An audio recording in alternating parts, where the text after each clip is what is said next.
Hey, I'm Jeff, and I make music with my brother. Hi, I'm Jonathan, and I also make music with my brother. Together, we are Ekko and Sidetrack, and we make music that sounds like this. And this. And even this. This podcast is about music, creativity, and everything in between. Welcome to A Band Apart with Ekko and Sidetrack. Today's podcast is brought to you by our friends at Short Order Burger. When I want a burger, I want it quickly. I don't want to be the guy standing in line getting hangry with a bunch of other hangry people. So, I'm going to download the new Short Order ordering app and use it to order and skip the line when I pick up my order today. It's straightforward to use, and by becoming a member, you can actually earn points for every purchase. For every $1 you spend, you'll earn 10 points, which can be used for special offers or in-app credit. And if you're getting weekly burgers, my friends, that could be quite a lucrative amount of points. Go download it in the App Store today and take advantage of it. And as always, don't forget to say the code word Ekko and Sidetrack at checkout in store for 10% off your order. Big up. Jeff, welcome back. We're together again after being away for so long. Estranged. It feels like I was so far away from you. It feels like you were so far away from everyone, Jonathan, because you were in New Zealand. And I loved it.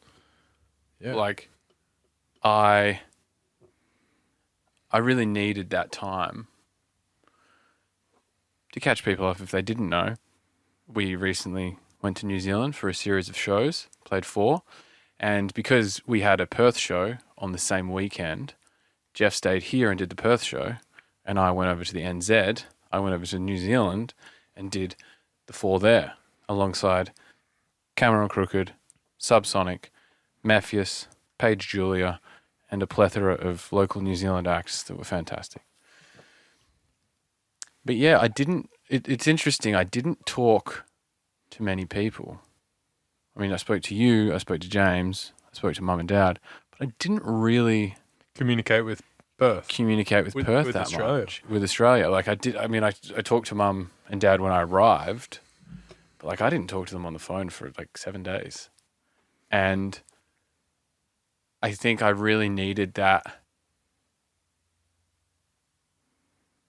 kind of solo time. Are you meditating? Sorry, I'm just meditating. I really needed that solo time. Like leading up to it, we were trying to finish music, and I was quite stressed because I just had COVID, and I didn't know if I was gonna be allowed to get on the plane in some way, and you had to do all this exemptions and preparing for the worst. And I did some reflection when I was on the plane, and what I found was I was so used to having things taken away from me. And I think I really felt like I had something taken away from me being in the UK and being like everyone else did. But I think personally, I really felt fucked over by COVID. And I think this trip kind of represented to me this like, here's another thing that we're going to give you, but it can also possibly be taken away. And that's what led to my stress before it. And then when I got there and I did the first show and I saw fucking Marcus and Riney and Martin and met Harry and saw Luke again and Mitch and Duggan, fucking ridiculous guy. Shout out to Michael. Like it kind of, all that stress and all that built up was like, oh no, it is happening. And then I was able to have like a kind of loosening of the tightness that had been created. And I got to play shows and I got to do what we're supposed to do. We'll completely come back to this. Yeah. But I heard something interesting from my psych the other day. And she said, that's a very common rhythm for anxiety is to worry. And then when things don't go wrong, you go, yeah, that's great. And then you get all your dopamine then. Your body can actually become used to that rhythm. Yeah, absolutely. So what you do is you worry, believing, oh, I'll get the relief from the thing at the end when it's not when it's wrong. not wrong. So you've got to watch out for that. Absolutely. Because that fear, that worry, that praying for things not to go right is your body kind of protecting yourself against things, because you do have evidence that things didn't go right. But when it becomes overwhelming, that's the main focus, it is, as you know, completely debilitating and can completely just cloud But I think, all that vision. and I think I'm not too worried about that being the status quo, because that's not happening every week, or that's not happening every month. Imagine how it happens on a smaller scale sometimes. Absolutely. But why it was so monumental is because we hadn't played a show in 7 months. And COVID took stuff away from me, and then it forced me to come back here, which took my life somewhat that I had built over there away from me. And then more shows got taken away. And I don't necessarily think that I have still processed that. And then suddenly there's this opportunity to go play. And the evidence to have it taken away feels louder than the evidence to have it. And yeah, I think like after I got on the plane and after I arrived in Christchurch, and you get into the hotel and then you start to see people. Like I love that. went out for breakfast with Michael and then went and bought a belt, and then Important tour things. went to see the site and walked back to the hotel, organized my USBs. And then as I was leaving the hotel, that's when the Austrian contingent and Harry all walked in, and I was like, guys, and I hadn't seen them for so long. And you also have that feeling of like, oh, I haven't seen my workmates, because other DJs are your workmates. Yeah, they are, aren't they? Like you see them in you see them in airports clubs. and in clubs, and you drink together and share things that you know, the commonality, the things you have in common about producing music and touring and drum and bass and creativity, like everything. Exactly. So there's a real kind of warmness, and not having that for so long is like when it gets to you, when you have it, it's like, this is what I've been missing. And then I think again, like just the time away.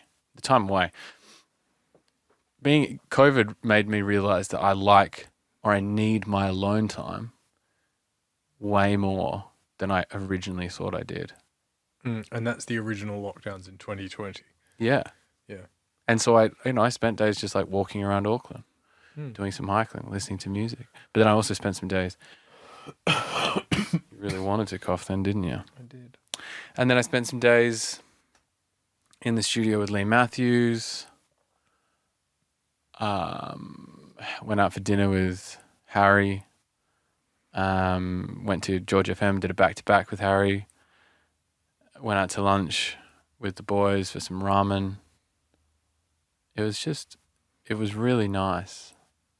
It was really nice. And I'm looking forward to going back with you at the end of September with K-Motion. See how well you segued into that ad? Ticket link in the bio. But yeah, it was great. Yeah. Did you feel the same? Like, I mean, maybe not on the same scale, but did you feel some of that? Because that was your first show back in Perth. Did you feel that same, like, this is where I'm supposed to be? Yeah, I felt a naturalness to it. But was there that, like... And I was like, yeah, this sick. is... And again, and even seeing, like, Sam Blaine Stranger or Carolyn from Vo or... Meeting Soul as lovely.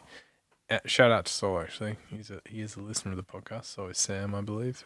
Good morning. We love you guys, and we'd love to have you on. We could actually air Sam's old one. Quick side note, because we did do one all that time ago when he came. That's years right. ago for us In the bedroom. Yeah.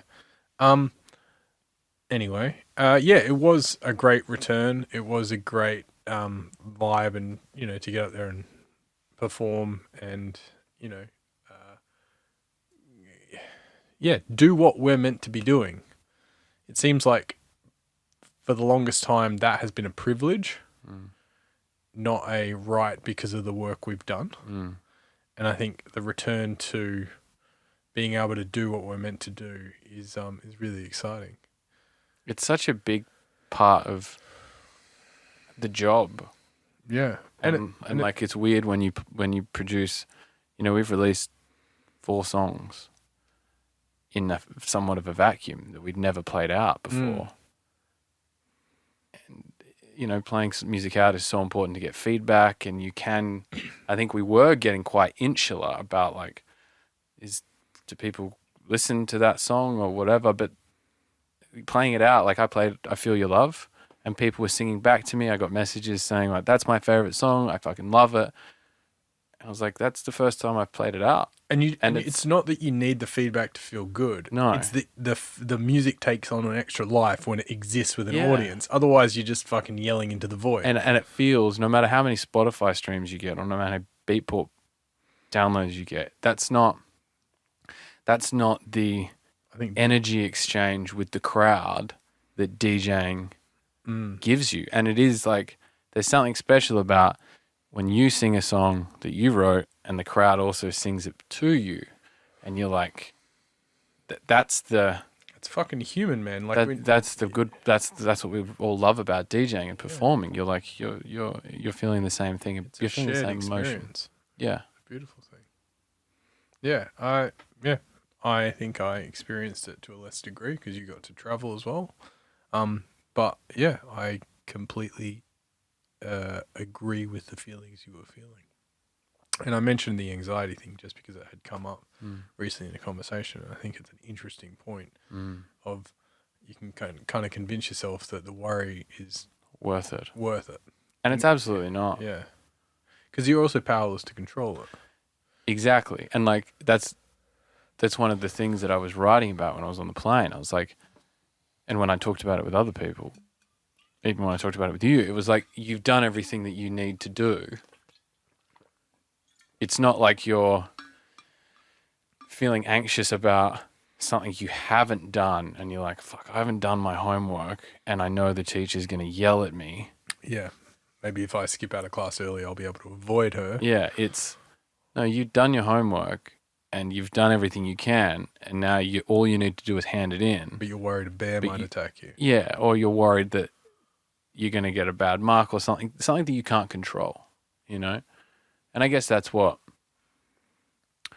anxiety is reminding yourself that you've done the best you can, and that's enough.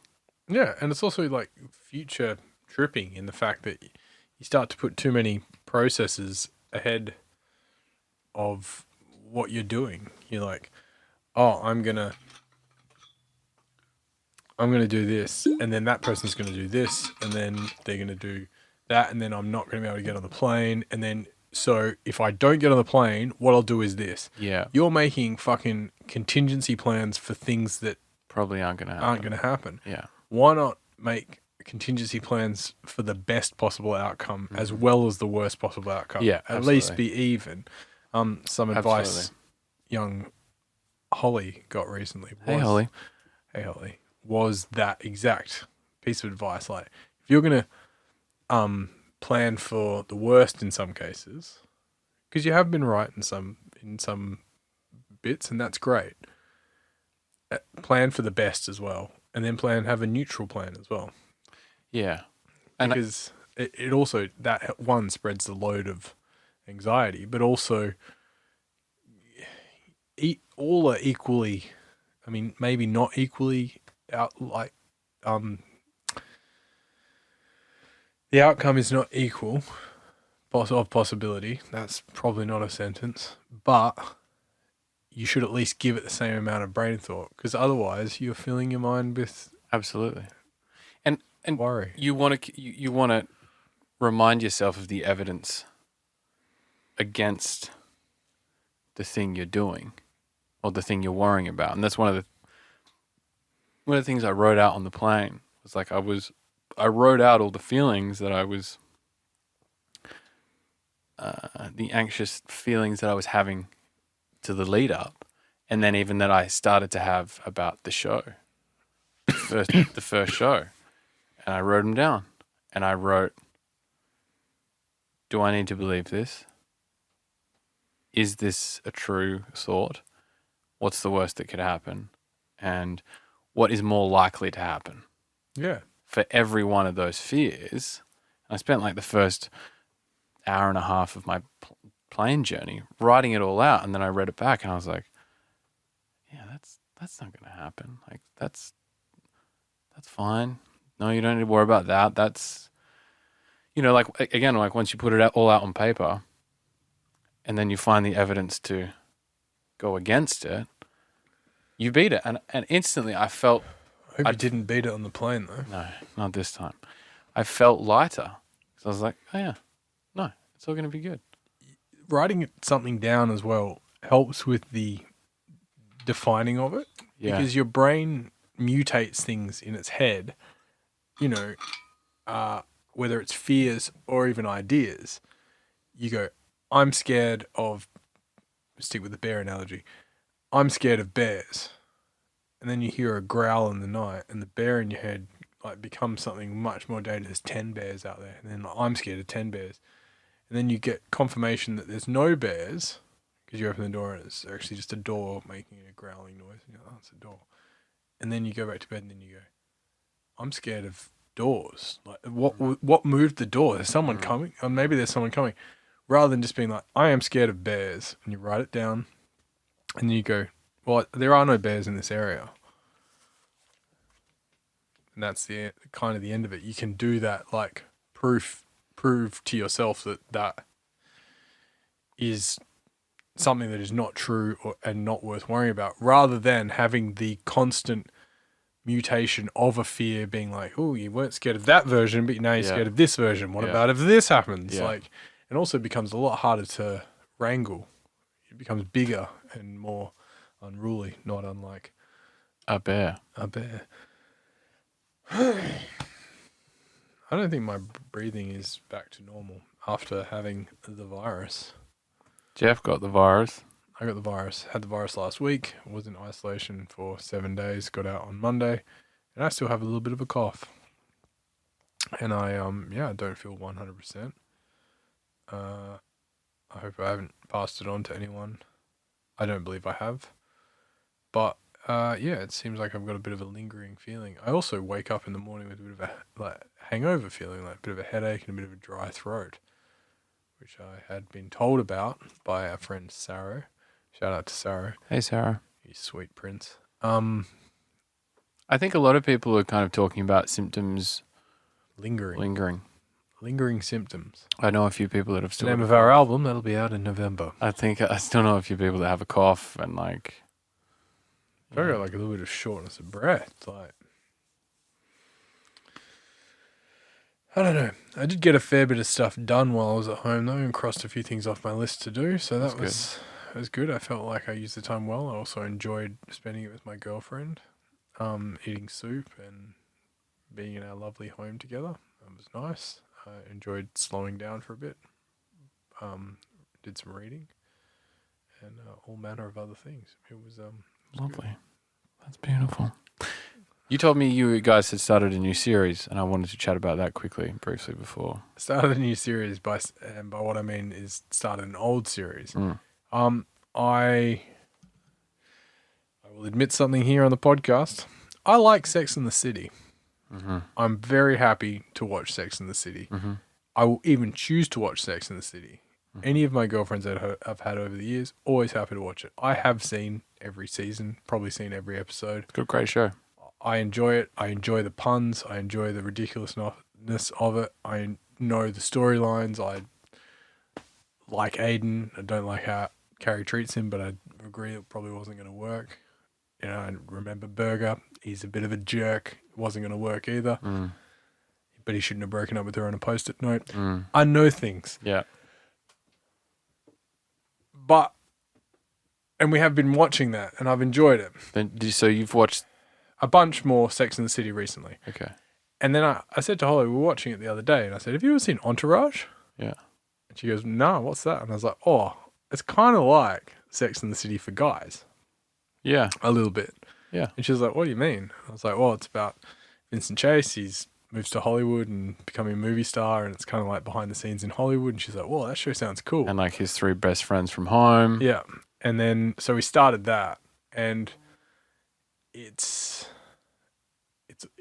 great because it's like 27 minutes as well. Yeah. So you can just like punch out 3, and you're like, oh, that was only an hour, wasn't it? Yeah. No, it wasn't. It was an hour and a half. But yeah, we've really enjoyed going back in on Entourage. But rewatching it now, you're like, you could not make this show now. No. It's misogynistic, racist, like downright mean. It's pretty like crazy, but it's hilarious and ridiculous. And some of the crazy things being said are like funny, but then you're like, whoa, through the 2020 lens or the 2022 lens, you're like, I don't think you could say that. It's amazing how, because I watched I think I watched even like Old School recently, and some of the like early Will Ferrell stuff, like Step Brothers.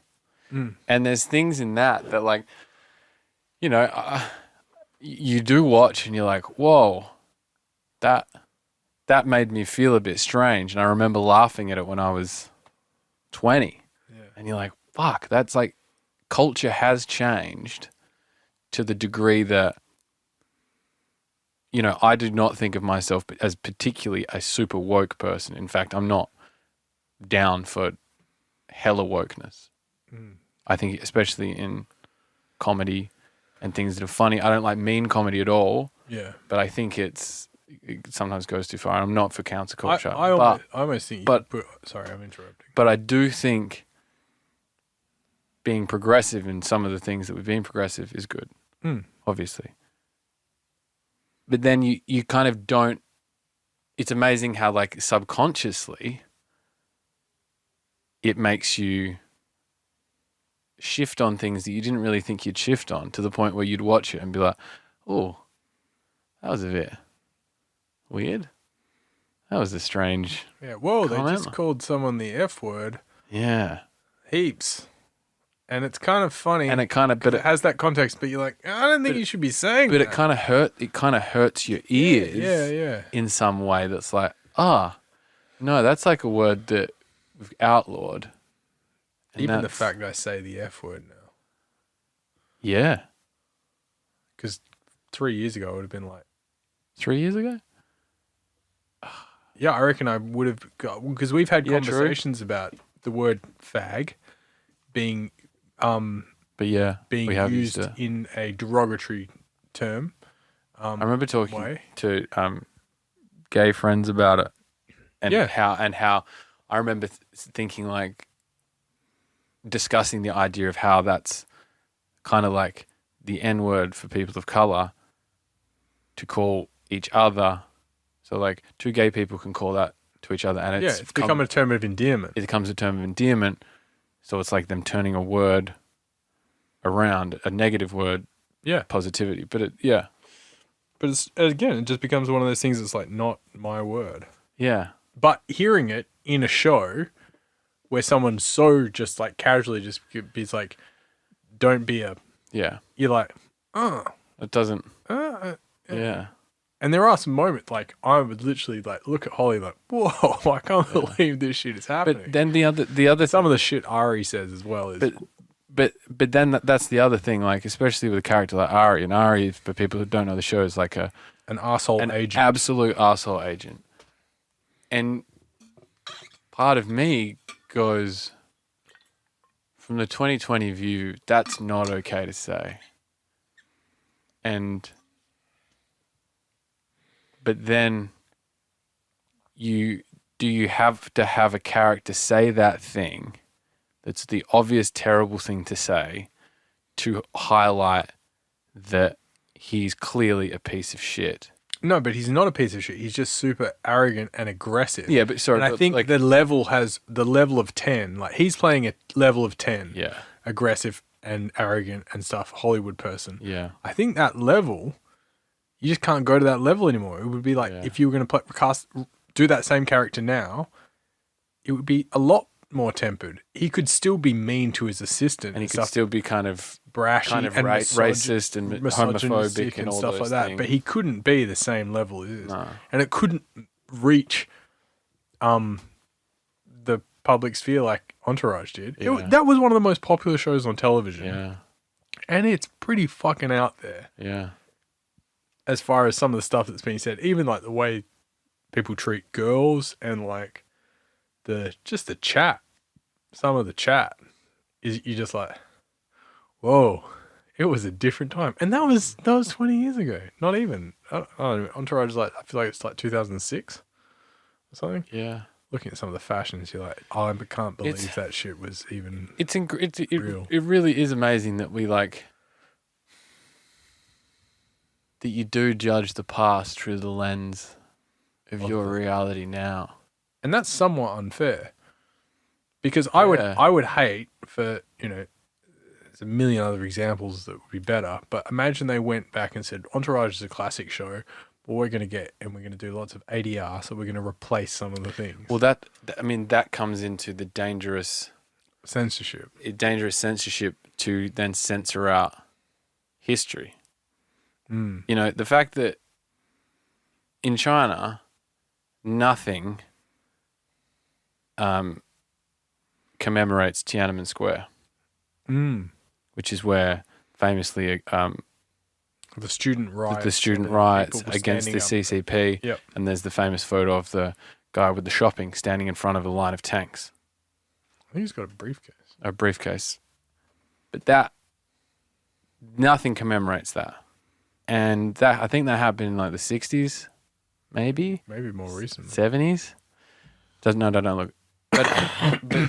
But it's crazy because that in 20 years, a kid that's grown up in Australia might not know about that. So they've kind of forgotten it from history.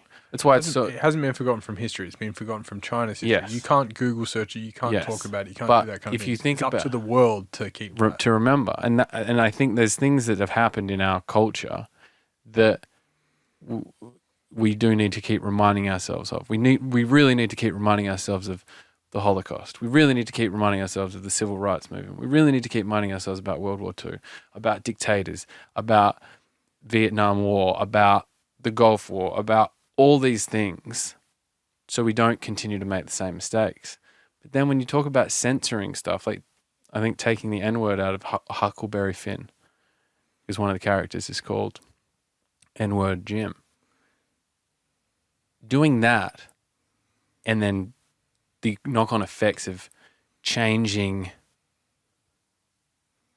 historical fact, because you kind of do need to go, this was acceptable when Huckleberry Finn was written. Yeah. And that in itself is insane. And look how far we've come. And that was the 1800s. And now we obviously, using that word is not okay. And it's changed, and this is how culture's changed. But then if you delete it, then you lose all the links in history that link to that. You've got no context. And then suddenly the abolition of slavery and the Jim Crow laws and the popularization of the KKK and then the civil rights movement, it's all part of the same tapestry that leads us to a place where and when you start removing squares from that tapestry, you're like, what happened in that hole? Don't worry about it. Yeah. That was a very bad time, and we're better now. I think this topic is much larger, and you've got about 40 seconds worth of film left. It's much larger, but I was thinking about it when you said you're going back to watch an old show. No, I completely agree with you. It is dangerous, one, to not admit that it was a different time, or to continue using the kind of stuff. But in some ways, it's more dangerous to just erase things. I think it's dangerous to erase things. It's like, oh, that's a bad one. Get out here. Like you are. We need to remember beautifying history too much, and like even the past. Like, it's important to be able to go back, and also from a free fucking speech perspective, it's important to be able to go back and and see how things were. Imagine you colorized all the Black and white footage, and then got the Wright brothers plane, and it's like replaced it with a jet, and then replaced it with a fucking something like Tesla builds and stuff. Yeah. You know, like, was the first flight actually that done in fucking Kitty Hawk and a shitty thing, or was it the first flight was Elon Musk's rocket machine? Well, the changing of history is scary. Yeah, because it already happens. Because history is written by the victors, Jonathan. Yeah. It's important that it's written by everyone. If you'd like to rewrite history, or just come and see us at a show, get in touch on Instagram. Jonathan, this is some sort of a combination podcast. Combo podcast. What you just heard is about 30 minutes of the podcast that we recorded last week, and we didn't put it out because we got really our time really filled up with doing things between work and working in the studio. We didn't actually have a chance to put the podcast out, but we also thought some of the things we talked about at the end were quite rushed, and we wanted to, or you particularly wanted to clarify something in there. Yeah, I just think that we had a time limit because we had, as Jeff said, some things to do on the Thursday morning that we record the podcast on. But also the SD card was running out of space. And the SD card was running out of space. So we had 30 minutes. We knew we had 30 minutes.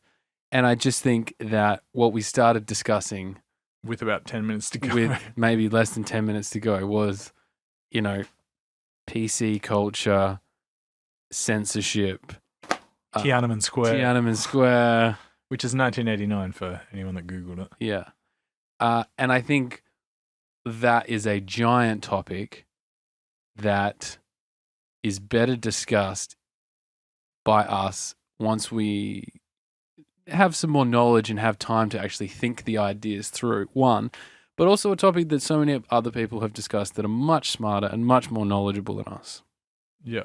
And I think me listening back to it, I was just like, some points we're trying to make just didn't land because it was like we've got 3 minutes to try to make this giant sweeping statement on how we feel about this stuff. And I just think it's also it feels a bit rushed. It's a big topic that I personally don't feel like I have the intellectual depth to be able to discuss beyond what I'm cobbling together on the fly. Yeah, I agree. And so when I brought up things like the use of the F word in Entourage, I wasn't saying that it was a cool thing that was happening, or even saying that I had used the F word in the last 3 years. Yeah, very recently. It was more just saying how times have changed, and it's interesting to hear. It's a very obvious in media representation of how things have changed. Like, that was completely normal. Because 3 years ago, you wouldn't have got that same reaction as you got watching it, being like, whoa, that's... Yeah, I probably would have had a little reaction, but definitely not what I have now. Yeah. So it's just... and also where the world's gone. Yeah. But... And I think I also just wanted to clarify, I think I said hella woke, which is a terrible description for anything. It doesn't make any sense. And what I meant by hella woke is, I guess, searching to be offended on behalf of people in an extreme manner, and kind of virtue signaling, and not necessarily looking to find out more information, become educated, and then be a better person, which I think everyone's trying to do, but more so making offense your currency in some extent. And that's what I meant by hella woke. Yeah. But we've come to the time now that we haven't put out the podcast. So we're like, all right, let's make this a double header, one special episode, week apart. So this is a bonus. But all together, because it's going to be put out today. I'm going to upload it right now. Yeah. And so what you're hearing is literally like, something recorded last week, which you've already heard, and now we're recording this one today. Yes. And but beside the point, Jonathan, what else have we been up to? We've been up to a lot. We were the guest. Well, no, firstly, we went to a show. Yes. On Saturday night. Yes. Camo and Crooked, Mephius, Subsonic, The Upbeats, Delta Heavy all played at Metro City, and it was the first show that Internationals played here quite some time, if I'm at least in the drum and bass realm. Yeah. and that was really fun. Like I'd been on tour with the Cameron Crooked and Mephius and Subsonic, but Jeff hadn't seen those guys in 2 years, 3 years, since 2019. Yeah, it was I think really Hospitality. And it was great that we could all hang out and discuss things. And as I said, I think in the podcast earlier, it felt like you're hanging out with your workmates again. And good. Yeah, that was really fun. And we got to hang out with Simon from Delta Heavy, who we hadn't met before. he's a good I man. think we'd only met Ben from Delta Heavy. And then last night, we got to be the guest on a podcast. We did. We got to go on Club Good. Club Good with Scott and Josh and young Tony. Yeah. And that was really fun as well to, I guess, be probed about things Oh, my Lord. that I guess we've discussed on this podcast, but when there's other people there asking you questions that they might not know, it's a lot different from a conversation than you and I, being brothers, might have. Mm. And I think we had a really interesting conversation, and it was fun. There was some laughs, there was some heartfelt moments. There was some discussion about things that I didn't think we'd discuss. Yeah. And I think, not to toot our own horn, but I think you will, as a listener, get a bit of juice out of it. Yeah. And so I think that'll come out sometime next week, but that'll be pushed on our socials, etc. It was cool to be, like I don't know, I think maybe we even talk about it on their podcast, that like these conversations, the podcast you and I do together, are very much like two brothers discussing things in a room, which we're so used to. But then when you're on someone else's podcast, when suddenly there's other people there, you don't know what you're going to talk about, and there's no preparation, and it is literally just like we kind of go at it with the same attitude that we go at it with this, which is just we're going to sit down and chat. And it is like a wild ride to not know where you're going to go and to think on your feet, and just it's like a proper good old conversation. Yeah, participating in conversation is not something that's so commonly done anymore. And Yeah. I've had a lot of good practice by doing these podcasts, and even participating in, conversations in the real world, which we like doing. But yeah, it was great to do on a podcast, and I really appreciate, one, the opportunity, but also to know that more podcasts are coming out of Perth is really cool. Yeah. Exciting. There's probably 1 million podcasts out of Perth, and we just don't listen to them. Probably.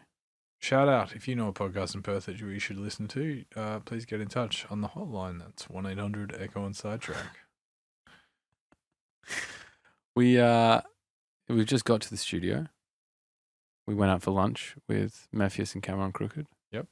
And enjoyed some time. And Shock One. The Shocker.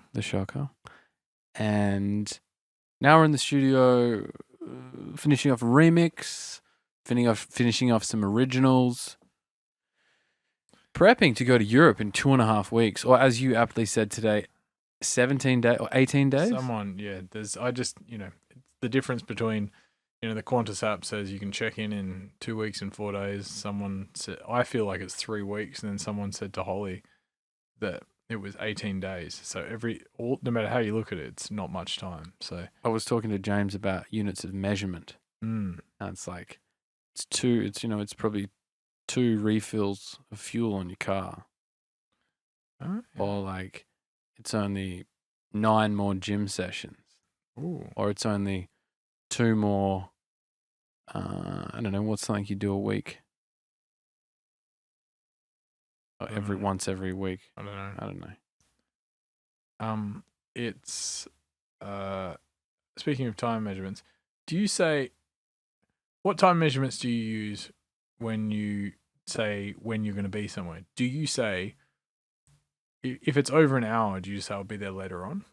Or you say the time you're going to be there? Do you say I'll be there in 15 minutes? I'll be there in 45 minutes. I'll be there in 30 minutes. Or are you like, I tend to be quite specific. Yeah. I say 90 minutes. I say 40 minutes. I think I'm specific, but then very rarely keep to that time. That's good.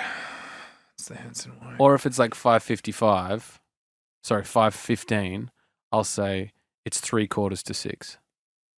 Yeah, I don't think that's a thing. No, it's not. I always say 1:15, 1:30, Yeah. 1:45. I'll be there in 15 minutes. I'll be there at 6:45. I'll be there 7:15. Yeah. I'm going to be leaving the studio in 40 minutes. Okay. It's like a threat. T-minus 90 minutes to the countdown. There was something else I wanted to mention, and I have promptly forgotten. All it takes is to sit down in front of the podcast machine and start talking. That's usually the case, isn't it? Yeah. It's like someone asking you if you can tell a joke. Yeah. I don't have a joke for you. I know what Holly's thinking. She's thinking I could tell her joke, but I won't do it, Holly. I'll let you tell that one. It was something about seeing, even just seeing the guys today and chatting, shop and talking about the industry and seeing how everyone's going. And Yeah. talking about what everyone's up to. I have definitely missed that kind of chat. We sat and ate eggs and drank coffee and it had juices, and it's lovely to do that rather than always sitting over having a beer in a loud nightclub and stuff. Yeah. And that has somehow made me more excited for Europe. Well, not somehow. It's just, I'm like, oh, we're going to do the thing. I'm excited to see people I haven't seen in 2.5 years. Yeah. And it's really given me some extra push into the afternoon. It's the energy that you get from seeing people you work with. Yeah. Again, like we're so isolated here. In Perth, I mean. And you're not constantly running into people that are doing exactly the same thing as you. But when you're in Europe or the UK, you do integrate with